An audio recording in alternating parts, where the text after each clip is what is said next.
예, 저희 교인분들도 롱 위켄드를 맞이해서 좀 타주로 멀리 이렇게 가신 분들이 여러분 계신 것 같은데, 거꾸로 또 LA에서 이쪽 지역으로 롱 위켄드를 맞아서 아마 방문하신 분 있는 것 같습니다. 바깥에 아이들이 연년생으로 둘이 있으셔서 뒤에서 예배 드리시고 계신데, 우리 김상호, 고미영 우리 형제 자매, 그리고 두 아드님 하준이, 하민이, 예, 잠깐 저 뒤에 있습니다. 예, 환영하겠습니다. 오늘 한 주밖에 못 뵐지 모르겠지만 주 안에서 우리가 한 형제 자매입니다. 우리 친교하시고 아름다운 교제 나누고 또 주님 안에서 하나됨의 기쁨을 서로 나눌 수 있는 기회가 되었으면 좋겠습니다. 기도드리겠습니다. 사랑의 하나님 아버지, 감사드립니다. 우리가 한 하나님을 섬깁니다. 한 하나님을 예배합니다. 이 시간 귀한 형제 자매, 우리 김상호, 고미영 형제 자매 온누리교회를 섬기고 있는데, 이 시간 함께 참여해서 또 함께 예배를 드립니다.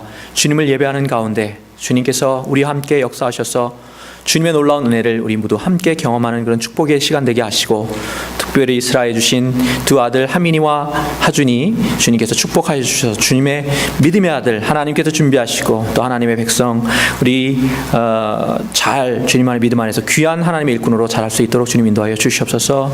또한 우리에게 귀한 주님께서 예배하신 우리 귀한 동역자를 보내주신 줄로 믿고 감사드립니다. 임태욱 전수사님, 지금까지도 하나님께서 들어쓰셨던 것처럼 앞으로 이 지역 사회의 많은 청년들과 청소년들과 그 모두를 위해서 헌신할 때 주님께서 귀한 열매 맺게 하시고, 많은 젊은 영혼들이 주님께로 돌아오는 귀한 역사 있게 하여 주시옵소서. 이 시간 우리가 함께 주님의 말씀 앞에 섭니다. 두렵고 떨리는 마음으로 주님의 음성에 귀를 기울입니다. 하나님 사람의 음성이 아니라 하나님의 음성 듣게 하시고, 그 말씀 앞에 우리가 무릎 꿇고 그 말씀으로 우리를 변화시키며 하나님의 원하시는 모습으로 그렇게 세워져 갈 수 있도록 축복하여 주옵소서. 예수님의 이름으로 기도드립니다. 아멘. 오늘은 좀 성경을 몇 번 찾아볼 예정입니다. 성경을 좀 준비 미리 해주시기를 부탁드립니다.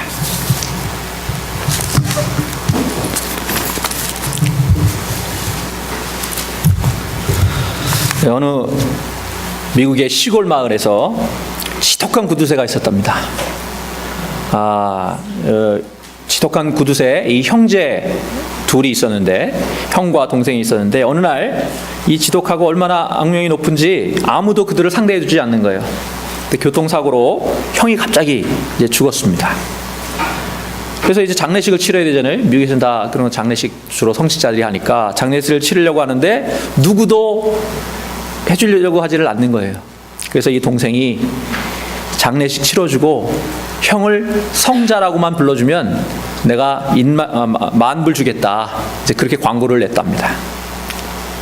그래도 이게 선뜻 나타나지 않는 거죠. 뭐 장례식까지는 모르지만 그렇게 사람들이 다 아는 악동 같은 사람, 나쁜 사람들을 성자라고 불러준다. 이거는 이 성직자의 그 입장에서 도저히 할 수 없는 그런 일이어서 아무도 나서지 않는데, 한 젊은 목사님이 자원하셨답니다. 사람들이 야, 어떻게 과연 얘기할 건가, 양심을 팔 것인가, 돈 만불에, 그런 마음으로 이제 장례식장에 하들 많은 사람들이 모였는데, 그래서 이제나 저제나 어떻게 얘기하나 보자. 그런데 목사님이 입을 탁 여셨습니다. 그리고 이렇게 말씀하셨다고 합니다. 여기 모이신 모든 분들 다 아시다시피 이 고인은 이 마을의 지독한 구두쇠로 악명이 높았던 사람입니다. 그렇지만 그 형도 여기 있는 이 동생에 비하면 차라리 성자라고 할 만합니다.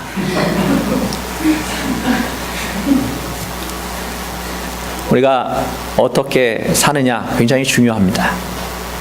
또 한편으로는 어떻게 죽느냐 훨씬 더 중요한 것 같습니다. 오늘 본문에서 우리는 한 평신도 사역자 스테반 집사의 죽음을 그렇게 보게 됩니다. 여러분 지난주에 살펴보았던 대로 과부를 구제하는 그러한 문제로 헬라파 유대인 가운데 그리스도인이 된 사람들과 또 히브리파 유대인 가운데 그리스도인 된 사람 사이에 갈등이 생겼을 때에 제자들이, 사도들이 우리가 이러한 일을 하지 않고 정말 기도와 말씀 사역에만 집중하겠다. 너희가 구제와 기타 교회 일들을 돌볼 평신도 대표 7사람을 뽑아라. 근데 그때 그렇게 해서 뽑힌 7집사 가운데 한 사람이 스데반 집사예요. 그러면 그가 사역을 잘 감당해서 교회의 많은 문제들이 해결되고 교회가 더욱더 부흥했다. 우리가 좀 이렇게 기대해서 그런 사람들 뽑은 거 아니에요? 그런데 그가 평신도 리더로 세워진 지가 얼마 되지도 않아서 또 한 일도 뭐 구체적인 일이 없어요. 물론 많은 기적과 기적을 행했다 이렇게 나와 있는데 구체적으로 뭘 했는지 나와 있지 않습니다. 괜히 오늘 본문에 보니까 괜히 나서서 유대인들과 논쟁을 벌이다가 우리 7장 전체 6장부터 이렇게 보면 논쟁에서 이기긴 했어요. 근데 그것을 약올라 해가지고 이 사람들이 거짓 증인을 세워서 공의 앞에 세우고 결국은 그가 설교를 하니까 그 설교에 무리들이 자극이 되어서 급기야는 그를 끌어내서 성 밖으로 끌어내서 돌로 쳐 죽이는 그러한 이야기를 오늘 본문은 다루고 있는 것입니다. 뭐 우리가 첫 순교다 그렇게 이제 의미를 두고 있지만 어떻게 한편으로 바라보면 그렇게 좀 어리석어 보이기도 하고 한편으로는 지혜롭지 못한 행동을 한 것이 아니냐 그렇게 우리가 볼 수도 있는데 오늘 본문 특별히 누가가 오늘 본문에 그의 죽음을 굉장히 비중 있게 다루면서 이 땅에서 우리가 제자로 주님의 제자로 살아간다는 것이 과연 무엇이고 또 과연 그러면 주님의 제자로서 죽음 앞에서는 우리가 어떠한 태도를 취해야 하느냐 이런 것에 대해서 큰 도전을 우리에게 던져주고 있습니다. 함께 살펴보는 가운데 은혜를 나누기를 원합니다. 먼저 스데반이 어떤 사람이었나 한번 살펴보기를 원합니다. 아까 말씀드린 대로 초대교회 7집사 가운데 한 명인데 우리 사도행전 6장 3절을 한번 보겠습니다. 6장 3절에 보면은 이 7집사를 뽑는 기준이 나와 있는데 형제들아 너희 가운데에서 무엇과 무엇이 충만하여 6장 3절입니다. 사도행전 너희 가운데 성령과 지혜가 충만하여 칭찬받는 사람 7을 택하라. 우리가 이 일을 그들에게 맡기리라 이렇게 되어 있고요. 10절을 보겠습니다. 6장 10절 6장 10절에 보면 6장 10절 바로 밑에 있으니까 다 같이 읽겠습니다. 시작. 스데반이 지혜와 성령으로 말함을 그들이 능히 당하지 못하여. 지금 뭐가 반복이 됐어요? 순서만 바뀌었지? 평신도 리더를 뽑을 때 기준이 뭐였어요? 성령과 지혜가 충만하여. 칭찬받는 사람은 당연한 얘기 같은데 성령과 지혜가 충만하여. 그리고 6장 10절에 보니까 스데반이 지혜와 성령으로 말함을 그들이 능히 당하지 못하여 이렇게 되어 있습니다. 지혜 이거는 별로 어려운 얘기 같지 않아요. 흔히 지성이라고도 말할 수 있겠고 좀 지혜로워야 되겠죠. 그런데 성령이 여기서 뜻하는 건 무엇일까? 성령과 지혜가 충만했다라고 했는데 여러 가지 성령의 특성 또는 성령이 충만한 사람의 특성을 우리 여러 가지로 얘기할 수 있을 텐데 한 가지 가장 그 중에서 분명한 것을 얘기하라고 하면 여러분 뭘 얘기할 것 같으세요? 흔히 성령을 무엇에다 비유합니까? 성령에 뭐를 내려주십시오? 불을 내려주십시오. 그렇게 기도하시잖아요. 성령에 불 내려주십시오. 그죠? 성령을 불에다가 많이 비유합니다. 급하고 강한 바람 사도행전 보면 그렇게 비교했는데 우리가 흔히 성령을 불에 비유해요. 왜 그럴까요? 불의 무슨 특성? 대단히 불은 어떤 특성이 있어요? 가장 쉽게는 뜨거운 거죠. 뜨거운 거. 성령 받은 사람의 특징을 불로 우리가 얘기하는 것 중에 하나가 뜨거움 때문에 그래요. 뜨거움. 보면 그래서 그 오해도 많이 있지만 그래서 성령 충만했다라고 하면 몸 가만히 있지를 못하잖아요. 실제로 성경에서도 보면은 그 베드로 원래도 좀 자충우동하던 사람이지만 그들이 성령을 받았을 때 어떻게 했어요? 말리고 너는 그렇게 하면 위협하고 아무리 그래도 도저히 되질 않잖아요. 참을 수가 없는 거죠. 몸 안에 뭘 품고 있으니까, 불을 품고 있으니까 그게 가만히 있지를 못하는 것입니다. 그것을 뿜어내야죠. 그것을 가장 좀 쉽게 표현하는 단어가 있어요. 성령 충만의 뜨거움, 불, 이걸 가장 쉽게 표현하는 단어가 우리가 쉽게 이해하기 위해서 뭐가 있냐면 열정이라는 단어가 있어요. 열정. 열정이 영어로 무슨 단어가 있어요? 열정. 패션입니다. 패션. 예. 근데 패션은 이게 굉장히 독특한 단어예요. 열정이라는 뜻만 있는 게 아니고 무슨 뜻이 있다고 그랬어요? 패션 위크.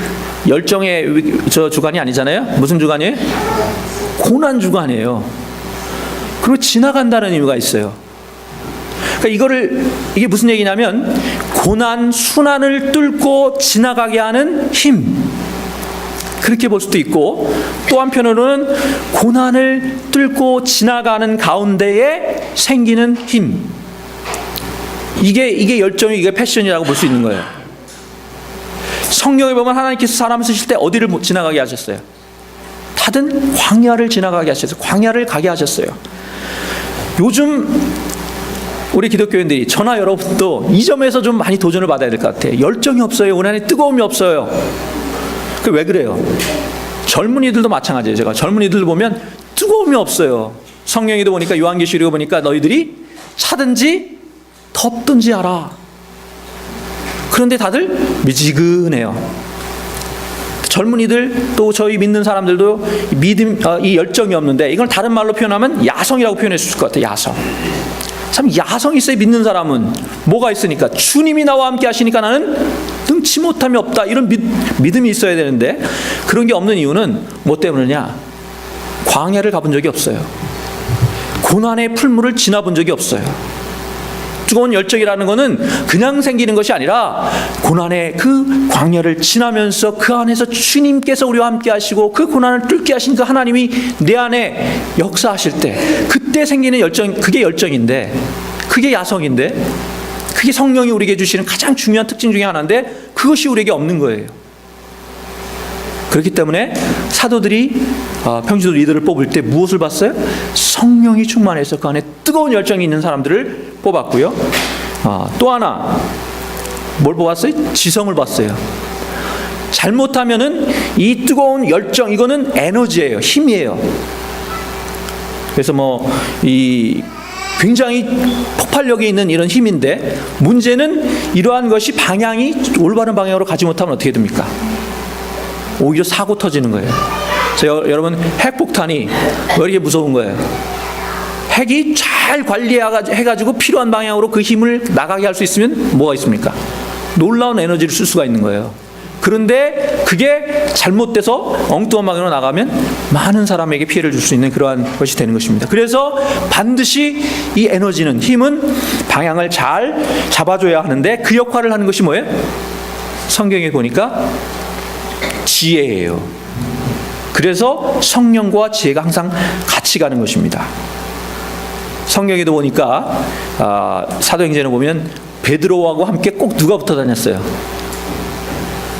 우리 사도행전 앞에 보면 베드로하고 이 성전 미문에 앉은 안전뱅이를 일으켜 세울 때 베드로와 누가?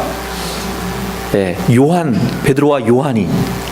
그래서 여러분, 어떻게 하나님이 그렇게 짝을 지어주셨을까? 한번 가만히 생각해 보세요. 베드로는 어떤 사람이에요?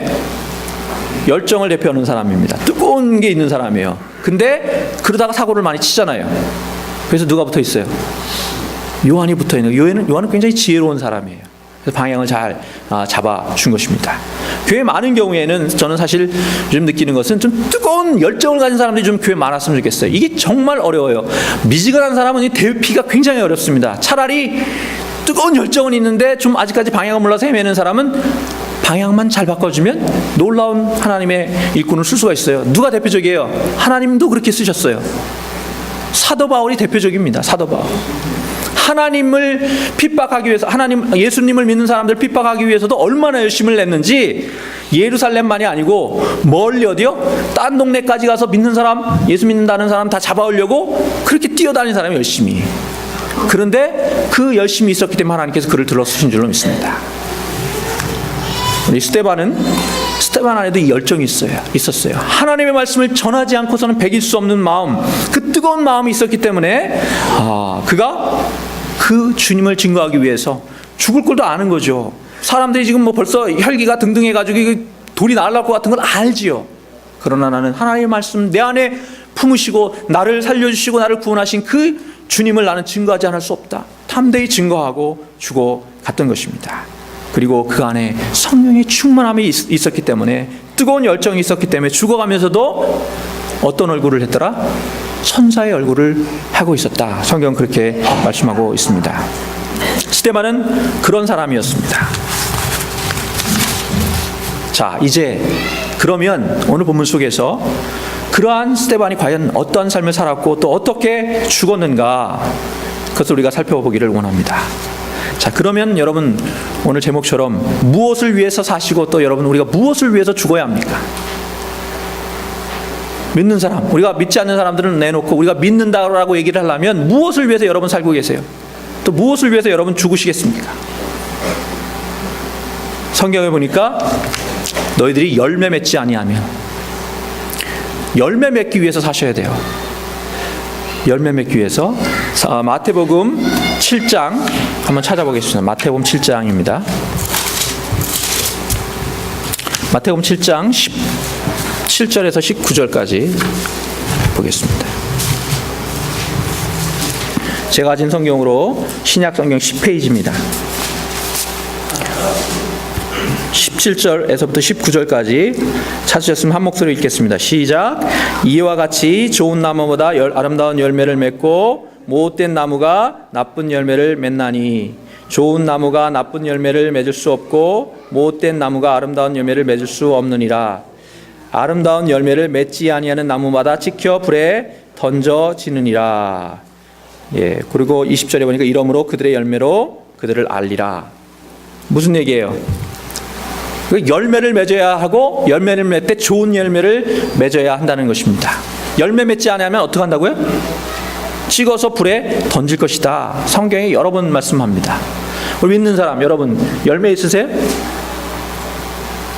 뭐 대답하기가 쉽지 않은데 굉장히 중요한 얘기입니다. 우리가 이 땅을 살아가면서 분명히 우리의 삶의 열매, 그것이 무엇이냐라는 건 또 다른 문제예요. 그러나 분명하게 보여드릴 수 있는, 하나님께 이것이 하나님께서 나에게 주신 것으로 맺은 열매입니다. 또는 나에게 주신 달란트로 내가 남긴 이문입니다. 이걸 보여줄 게 있어야 되죠, 하나님 앞에. 근데 좋은 열매를 맺으려면 어떻게 해야 되느냐? 요한복음 12장 24절에 보니까 하나님의 빛이 이 땅에 떨어져 어떻게 하지 아니하면, 하나님의 빛이 이 땅에 떨어져 어떻게 되지 않으면, 죽지 아니하면 하나 그대로 있고 죽으면 많은 열매를 맺느니라. 여러분, 그럼 열매가 없어요. 그럼 무슨 얘기예요? 논리가 이해가 안 돼서 이건 자, 여기 보니까 열매가 하나님의 빛이 땅에 떨어져 뭐 하지 않으면, 죽지 아니하면 하나 그대로 있고 죽으면 많은 열매를 맺는다. 여러분은 열매가 없어요. 그럼 무슨 얘기예요? 확실한 겁니다. 열매가 없어요. 그럼 뭐 하는 거예요? 안 죽은 거예요. 우리가 열매가 없습니까, 여러분? 그럼 무슨 얘기라고요? 우리가 안 죽은 거예요. 로마서 14장 8절을 말씀합니다. 우리가 살아도 주를 위하여 살고 죽어도 주를 위하여 죽나니 그러므로 사나 죽으나 우리가 주의 것이로다. 사느냐 죽느냐 이것 자체가 중요한 것이 아니고, 믿는 사람에게는 살든지 죽든지 주님 위해서, 주님의 것이기 때문에 주님의 것으로서 주님의 뜻을 이루는 것을 감당해야 한다. 그리고 그것을 통해서 열매를 맺어야 한다. 그런 얘기입니다. 그게 사명이죠. 우리가 주님께서 우리에게 맡겨주신 것, 주님의 것으로서 마땅히 해야 할, 주님의 뜻을 이루어야 할, 그것이 우리에게 사명입니다. 그 사명을 감당하는 가운데 맺혀진 열매가 있느냐, 그것이 가장 중요하다는 얘기입니다. 그러면 로마서 14장 8절의 말씀에 사나 죽으나 다 주의 것이다. 살아도 주님을 위해 주님의 영광을 위해서 살고 죽어도 주님의 영광을 위해서 죽어야 한다. 그럼 여기서 사나에 해당하는 사람이 누굴까요? 하나가 예가 있잖아요. 삶의 예가.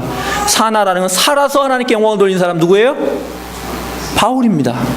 바울. 마땅히 그가 죽어야 하겠죠. 주님을 믿는 사람 핍박하고 주님을 핍박했던 그가 그러나 살아서 하나님께 영광을 돌렸어요. 그러면 죽어서 하나님께 영광을 돌리는 사람 누구겠습니까? 스데반입니다. 죽어서 하나님께 영광 돌린 사람 스데반입니다. 그런데 죽는 것 자체보다 더 중요한 것은 어떻게 죽느냐가 굉장히 중요해요. 죽는 것 자체보다 더 중요한 것, 어떻게 죽느냐가. 사도행전 5장 몇 장 앞에로만 가면 누가 죽었느냐? 아나니아와 삽비라가 또 죽었어요. 아나니아와 삽비라도 죽었습니다. 스데반도 죽었습니다. 둘 다 죽었어요. 그런데 둘의 죽음은 완전히 다르죠. 스데반은 무엇입니까? 사명을 다하고 죽은 인생이었고, 아나니아와 삽비라는 하나님의 성령을 속이다가 부끄러운 죽음을 당했습니다. 스데반은 그가 생명을 다함으로 사명을 다했는데 그의 죽음으로 열매가 맺어졌기 때문입니다. 여러분, 그가 죽어서 무엇으로 나왔을 것 같으세요? 어떤 열매를, 어떤 씨앗으로 어떤 열매가 맺어졌을 것 같으세요? 스데반은 죽어서 사도 바울로 태어난 것입니다. 우리가 사도 바울의 회심을 얘기할 때 많은 심리학자들이 또는 많은 성서학자들이 사도 바울이 예수 다메섹 도상에서 예수님을 탁 만난 그 사건만을 강조해요. 물론 굉장히 중요한 사건이에요. 여러분, 물이 100도가 딱 돼야지만 끓는 기체로 변한다는 거, 수증기가 돼서 99.5도만 돼도 그거는 물 그대로예요. 끓는 물일 뿐이지 물이라는 거예요. 근데 100도가 딱 되는 순간에 기체로 바뀌면서, 수증기로 바뀌면서 기체가 된다는 것입니다. 마찬가지예요. 그러나 중요한 것은 뭐냐면, 그렇다고 그럼 상온에 있던 물이 갑자기 수증기로 변하지 않아요. 뭐가 필요해요? 그 안에 열이 가해져서 꾸준히 온도가 올라가고 어느 순간이 되어서 결정적인 순간에 변하게 되는 거예요. 사도 바울의 회심도 그렇게 바라보는 것입니다. 사도 바울이 스데반의 그 죽음 속에서 특별히 자신을 돌팔매질하는 그 사람들을 향해서도 오히려 축복하며 기도하는 그 모습 속에서, 야, 도대체 이게 무엇인가? 주님이라는 사람이 과연 누굴까? 누구기에 저들이 저렇게 목숨을 걸고 죽어가는가? 비록 나는 저들을 죽이는데 앞장서는 사람이지만 저게 과연 무엇일까라는 그 고민이 그에게 있었겠어요, 없었겠어요? 당연히 있죠. 이게 도대체 뭐야? 한 명도 아니고 수많은 사람들, 뭘 위해서 저 사람들이 저렇게 하는 거야? 그러한 고민이 그에게 있었고, 그러한 고민이 있었기 때문에 주님이 찾아가서 그를 만났을 때, 내가 나를 왜 핍박하느냐? 그 말의 뜻을, 주님은 본 적도 없죠. 살아 계신 주님을 본 적도 없어요. 그러나 그 주님의 말씀 앞에서, 아, 내가 바로 주님을 핍박했구나. 그리고 저들이 그렇게 죽을 수 있었던 이유는 그 주님을 저들 가슴속에 품었기 때문이었구나 라는 것을 깨달을 수 있었던 것입니다. 우리가 이 땅을 살아가면서 구체적으로 사명을 감당하면 열매를 맺어야 하는데, 열매를 맺기 위해서는 죽어야 돼요. 그러면 지금부터 다들 다 아프가니스탄으로 가셔서 순교하시고, 또 아니면 가능하면 미국에서도 어떻게든 좀 순교의 길을 찾아서 순교하느냐. 오늘날 우리의 삶 속에서도 반드시 죽어야 돼요. 죽지 않으면 뭐가 없어요? 열매가 없기 때문에, 주님이 보시기를 원하는 열매가 없기 때문에 우리가 죽어야 되는데, 그럼 구체적으로 여러분 죽는 방법 몇 가지를 알려드리겠습니다. 가장 쉬운 방법, 여러분 죽는 거, 듣는 거예요. 듣는 게 여러분 죽는 것입니다. 굉장히 중요한 얘기예요. 여러분, 열매 맺는 방법이요. 전도하면서 열매 맺는 방법 저도 많이 깨달아가요. 요즘에 점점. 내가 열심히 말하고 전도하면 이게 전도가 잘 될 것 같은데 아니더라고요. 오히려 내가 그 사람 얘기를 충분히 들어줄 때, 그 사람의 마음을 들어줄 때, 그때 마음의 문이 열리고 전도의 문이 열리는 것을 보게 됩니다. 여러분, 저희 교회도 저 방문하시는 분들이 많이 계신데, 그분들 여러분, 저도 경험하는 것이, 우리 교회에 대해서 열불나게 아무리 얘기해도 그걸로 마음이 잘 안 열리더라고요. 어떨 때 마음이 열려요? 그분들의 아픔과 그분들이 왜 이곳에 있는지, 그리고 어떠한 삶을 사셨는지, 그 가운데 어떤 고난들이 있었는지 진심으로 마음의 문을 열고 들어줄 때, 그때 그들의 마음의 문이 열리는 것을 우리가 보게 됩니다. 여러분, 그러니까 앞으로 누군가 얘기할 때 정말 들으려고 애를 쓰세요. 이거는 쉽지 않아요. 그냥 듣는 거, 귀 그냥 여러분 지금 다 듣고 계시잖아요. 그러나 진심을 다해서 듣는 거 쉽지 않습니다. 그래서 하나님께서도 그래서 수없이 들으라 이스라엘아, 들으라 이스라엘아. 왜요? 못 듣는 거죠. 귀는 있지만, 소리는 들리지만 그 하나님의 진심을 못 듣는 것입니다. 우리가 듣는 훈련을 끊임없이 해야 되는데, 요즘 제가 그걸 많이 느끼는 것 중에 하나는 자주 요즘에 계속 언급하지만 우리 유민이랑 얘기를 하면서 내가 이 아이의 이야기를 참 못 듣고 있구나. 너무 답답해요. 얘가 저랑 얘기하면서. 저도 마찬가지. 저도 너무 답답하죠. 네. 그 말은 뭐예요? 우리가 그만큼 듣는 훈련을 못한 거죠. 상대방의 이야기를 진심으로 들어주는 걸 잘 못하는 거예요. 그 또 중요한 이유 중에 하나는 그래서 잘 듣는 것이 필요하고 언더스탠드 해야 돼요. 언더스탠드 영어로 쉽게 이해하다 이렇게 번역을 하지만 언더스탠드의 의미는 원래 뭐예요? 언더스탠드의 의미는 기본적으로 밑에 선다는 뜻이에요. 밑에 선다. 밑에 서야 돼요. 내가 위에 서 있기 때문에 대화가 안 되는 거예요. 어제 제가 아이들 보험 때문에 소셜 서비스 센터에 이제 잠깐 갔는데 그 벽에 이런 글이 쓰여 있었어요. A man never stands as tall as when he kneels to help a child. 한 번만 더 얘기할게요. 뭐 어려운 단어들은 아니니까. A man never stands as tall as when he kneels to help a child. 굉장히 중요한 얘기죠. 한 남자가 정말 가장 위대하게 크게 섰다라고 할 수 있는 순간은 어떤 순간이냐? 소자, 한 아이, 뭐 여기서는 꼭 아이만 얘기하는 건 아닐 거예요. 어려운 가운데 있고 도움이 필요한 누군가의 그 사람에게 도움을 주기 위해서 그의 이 얘기를 듣기 위해서 뭐 했을 때? 무릎을 꿇었을 때가 가장 위대한 순간이다. 주님이 이 땅에 오신 것은 바로 그렇게 우리와 대화하시기 위해서, 우리에게 마음을 주시기 위해서, 우리를 이해하시기 위해서 낮은 자 낮은 모습으로 오신 것입니다. 우리가 그렇게 해야 돼요. 또 하나, 우리가 죽는 거, 지난주에도 말씀드렸던 것처럼 지는 게 죽는 거예요. 지는 거, 져주는 거, 더 적절하게 표현한다면, 제가 요즘에 우리 유민이랑 좀 더 이해하고 가까워지기 위해서 카드 게임을 합니다. 일부러 하는데 너무 그걸 하다 보면 그나마 좀 마음이 통하는 것 같아서 카드 게임을 하는데, 제가 그렇다고 그냥 져주면 더 싫어해요. 우리 조금 돈 내기 하거든요. 뭐 1불 뭐 이렇게 해가지고 하는데 악착같이 이기려고 서로 합니다. 저도 길을 쓰고 이기려고 하는 것처럼 보이게 합니다. 그런데 내가 계속 이겨만 먹으면 어떻게 되겠어요? 뭐 돈 따는 재미는 있더라고요. 근데 계속 이겨먹으면 어떻게 하겠어요? 그럼 나하고 더 하려고 안 하겠죠. 당연히. 그러니까 어떻게 해야 돼요? 적절히 내가 이기는 것 같게 하다가 쳐줘야 돼. 그거 얼마나 힘든지 아세요, 그게? 그게 진짜 힘든 거예요. 얘가 잘 모르게 정말 지가 실력으로만 이긴 것처럼 이게 져주려면 제가 월등히 실력이 뛰어나야 돼요. 엇비슷해 갖고는 그게 안 돼요.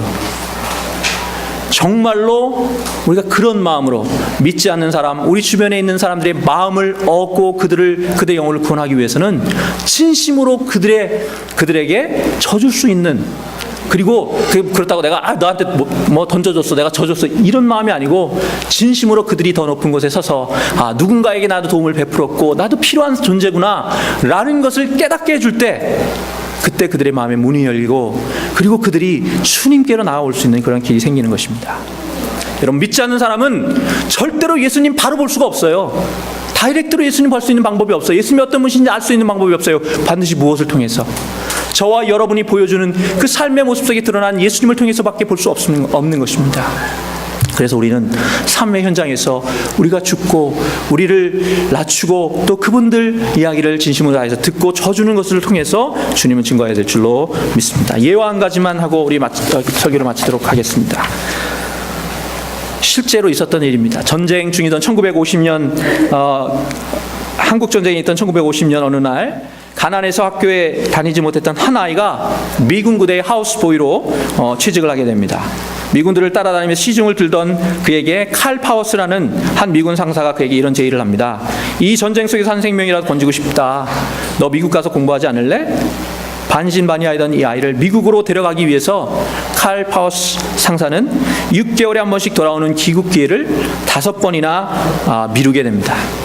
결국 그 아이를 데리고서야 이제 미국으로 돌아가게 됩니다. 그리고 미국에 간 그는 이 아이를 미국의 명문 기독교 사립고등학교인 밥 존스 학교에 진학시킵니다. 그렇다고 그가 부자였던 것은 아닙니다. 가난한 광촌, 탄광촌 출신으로 가난 때문에 그도